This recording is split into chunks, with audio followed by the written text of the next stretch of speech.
Assalamualaikum warahmatullahi wabarakatuh. So, hari ni saya nak buat ulasan perlawanan antara Terengganu versus Penang, yang mana keputusan ni adalah keputusan seri satu sama, hasil jaringan dari Syahmi Zamri dan juga satu jaringan daripada Rafael Victor melalui sepakan penalti. Sepatutnya TFC dah boleh menang dengan kemenangan 1-0 dan membawa pulang 3 mata, tetapi disebabkan kesilapan dan juga perkara yang tak sepatutnya dilakukan oleh seorang goalkeeper, Rahadi Azli, dan dia keluar daripada kawasan yang tidak sepatutnya. Bola tu sangatlah jauh dan melakukan rempuhan ke atas Nik Akif yang memberikan sepakan penalti kepada Penang sekaligus memberikan satu mata kepada pasukan Terengganu. So benda tu memang perlu diperbaikilah oleh Rahadi, sebab itu bukan kali pertama dia melakukan kesilapan sebegitu. Sebab before this pun dia banyak melakukan kesilapan yang merugikan kepada pasukan, dan sama ada Terengganu ataupun pasukan Malaysia bawah 23. So dia perlu improvise, dia perlu kurangkan mistik macam tu, dia perlu elakkan buat lagi kesilapan macam tu. Kalau tak, dia akan merugikan pasukan. Sebab dia ada orang tak apa potential, dia ada potensi yang besar.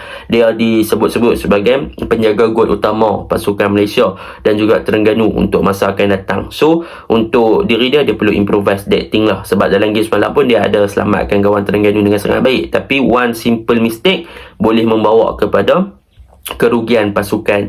So benda tu yang tak diingini lah. And so tanpa membuang masa, marilah kita masuk ke dalam ulasan perlawanan. Untuk ulasan perlawanan kali ni, saya nak mulakan dengan pasukan Terengganu. Sebenarnya saya suka tengok pasukan Terengganu main tanpa Seni Nordin di bahagian kiri. Agak influence dan juga agak smooth lah mereka main. Dan dalam masa yang sama, cumanya bahagian tengah kena improvise sikit lah.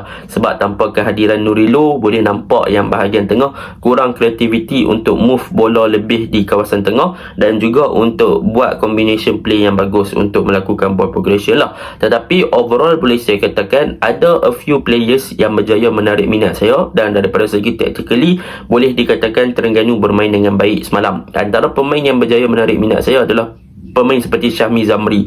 Before this, kalau kita tengok Tommy's left, Coach Tommy, dia selalunya letak Syahmi Zamri on the right flank ataupun di bahagian kanan lah. Tapi untuk game ni kita boleh nampak yang di bahagian tengah Syahmi Zamri diutilisekan, iaitu penggunaan dia seperti mana dia diguna di bawah Piala MFL, di bawah Coach IO lah. Cumanya di hadapan dia tak ada striker lah untuk game ni, sebab dia memang diletak sebagai striker. Tetapi bila Syahmi Zamri main more to the central areas, kita boleh nampak the quality yang boleh diberikan oleh seorang pemain yang bernama Syahmi Zamri.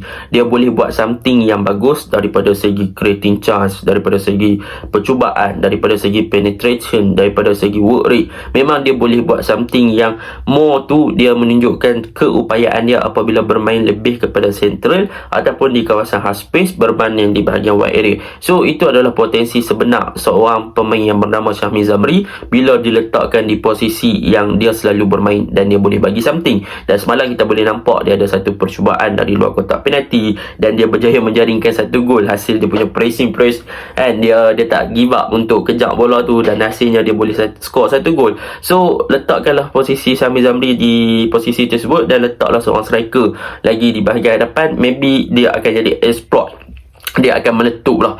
So mungkin Terengganu perlukan seorang striker. Di belakang striker tersebut ada Syahmi Zamri, dan Terengganu akan ada a pure combination yang bagus di bahagian attacking. So itulah. Tapi Syahmi Zamri memang menarik minat saya lah semalam. Itu yang pertama. Yang kedua adalah di bahagian kiri pasukan Terengganu, iaitu Faris Rifki. Faris Rifki ni kalau siapa layan Piala MFL, he is one of the best left back modern sebenarnya yang ada dekat Terengganu. Dan kalau kita lihat pada perlawanan semalam, Faris Rifki waktu first half dia bermain di bahagian kiri bergandingan bersama dengan Nik Sharif Hasifi. Jadi kalau kita lihat sebenarnya daripada segi dia punya running ataupun drift to half space, dengan buat larian-larian masuk ke half space dan juga buat underlap di bahagian half space kiri tu, sebenarnya memang dia ada the quality untuk more to attacking. So Faris Rifki ni dia punya contribution sepatutnya dia akan lebih kepada membantu bahagian serangan.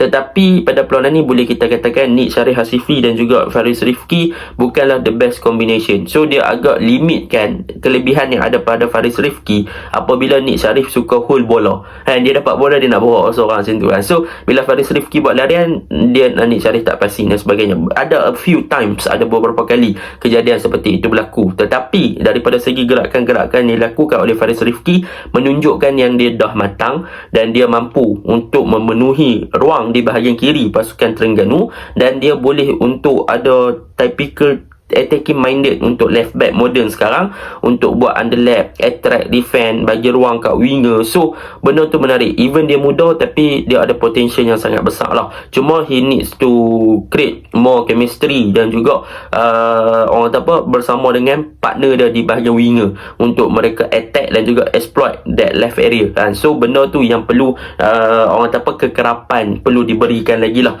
kepada gandingan. Semalam mungkin first time, so kita boleh katakan dimaafkan lah. Tapi kalau saya rasa kalau Sony Nordin main pada perlawanan semalam, kemungkinan Faris Rifki akan more to menonjol, sebab kita tahu Sony Nordin is typical winger yang memang suka dribbling dan sebagainya, dan kalau dengan kehadiran Faris Rifki yang suka masuk to half space dan attract defense dan sebagainya, dia akan banyak memberi ruang kepada Sony Nordin untuk exploit dan juga masuk lebih ke dalam. So benda tu bagus lah kan. So saya nak tengok banyak lagi lah pada Faris Rifki. Mungkin season ni dia akan kurang lagi sebab dah nak habis dah.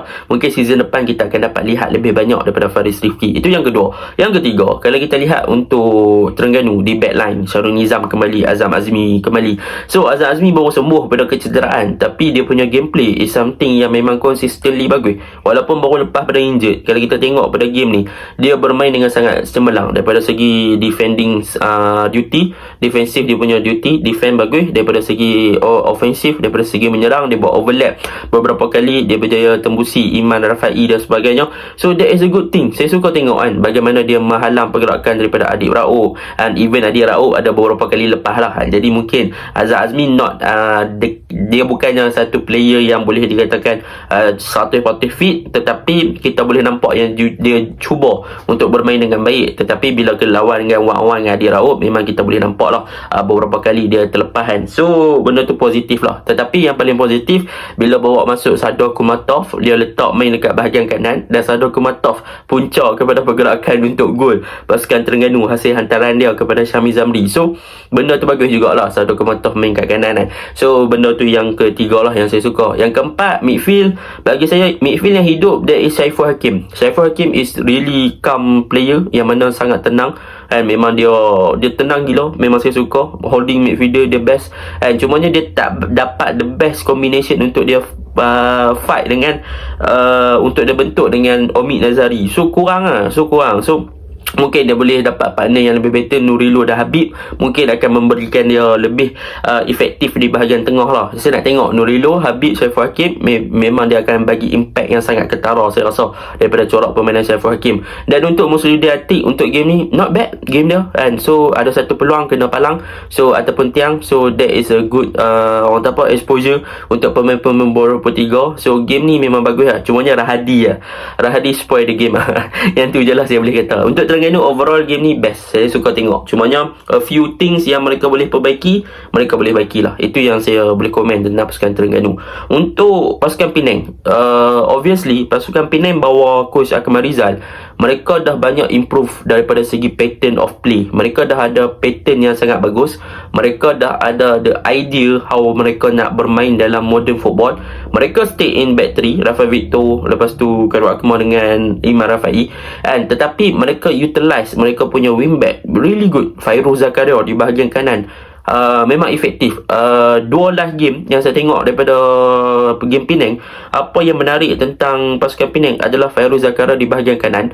Bagaimana dia punya attacking threat, dia punya ancaman sewaktu menyerang memang sangat efektif. Dia banyak membentuk combination play yang bagus bersama dengan Al-Hafiz, dan Al-Hafiz pun dia dah tak diletakkan sebagai winger yang cover up bahagian wide area. Sebaliknya Al-Hafiz jadi inverted winger, dia masuk half space, dan yang buat larian overlap ataupun cover bahagian wide area adalah Fairuz Zakaria. So attacking memang bagus, superb. Dan di bahagian kiri Adik Raub, bagaimana dia exploit sebagai wingback. So that is a good thing. Attacking memang bagus gila, kelajuan yang dia ada, ball control semua ada.